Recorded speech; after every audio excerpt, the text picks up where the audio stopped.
100% know that they are inspiring Americans to kill Americans. Walid Phares, thoughts? Well, look, this is not one attack, 6 bloody attacks so far by jihadist-linked individuals and groups. Not 6 attacks, only 60 attempts against us over the past few years. The heads of the Department of, or the FBI and others have been concluding that we are facing up to 50 activities in 50 states. It's not that we are at war with the jihadists, they are at war with us. My concern is that the penetration of the jihadists, not just of ISIS, of all kind of jihadists, of the United States, is not just over the past 10 years. It has been happening since the late 60s, 70s. 100%. Waves of Muslim Brotherhood have been moving in, and this is the infrastructure creating the pool of radicalization. And of course, the former head of the Muslim Brotherhood got from Hillary Clinton and President Obama, let's see, tanks, F-16s, and $1 billion. Mohammed Morsi, who referred to Israelis as and Jews as descendants of apes and pigs. We release Gitmo terrorists. We give Iran $150 billion. But I want to shift to a political question. And bear with me, both of you, if you may, as I go through this list. Because Hillary Clinton has been bought and paid for by countries that abuse the rights of women, gays, lesbians, Christians, and Jews. We'll put up on the screen as we talk about this, Dr. Peters. I'm talking about Saudi Arabia and Kuwait and the UAE and Oman and Brunei and Algeria and Qatar, how they treat gays and lesbians, how they treat women. She's taken millions from these countries. How can she claim the mantle as a champion for minority rights, religious rights, gays and lesbians, for women, and take this money from countries that abuse these people? Oh, it's simple. Truth does not matter to anyone named Clinton. Money and power does. I mean, in Obama's case, it's about left-wing ideology and his romanticization of Islam. He's totally divorced from reality. Hillary's not divorced from reality.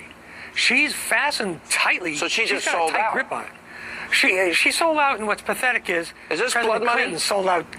It's bloody money, and what's pathetic, Sean, is they not only sold out, but in the great scheme of things, they sold out cheap. All right, but why do women then support her? Why do gays and lesbians support her?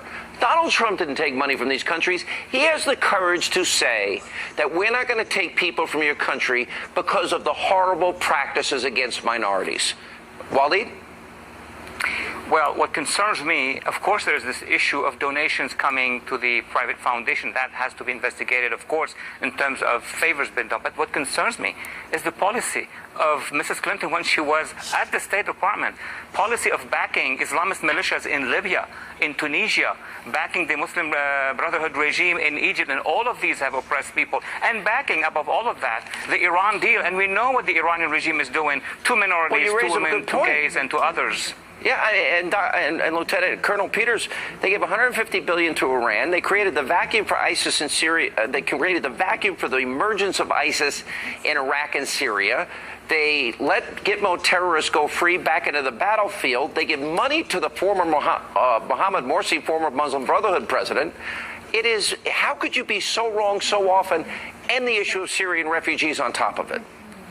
Well, you can if you're an ideologue or if you're purely selfish. Obama's an ideologue.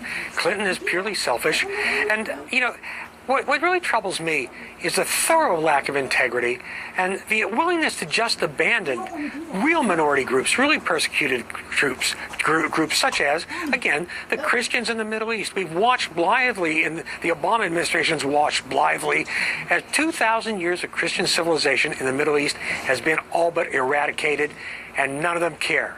So, you know, Dr. Phares and I think are in total agreement about this, that this has been a betrayal, not only of the United States of America, but of our values, but of Christianity, of Judaism, and of civilization. All right, thank you both for being with us as we get started. To the phrase radical Islam, it's a political talking point.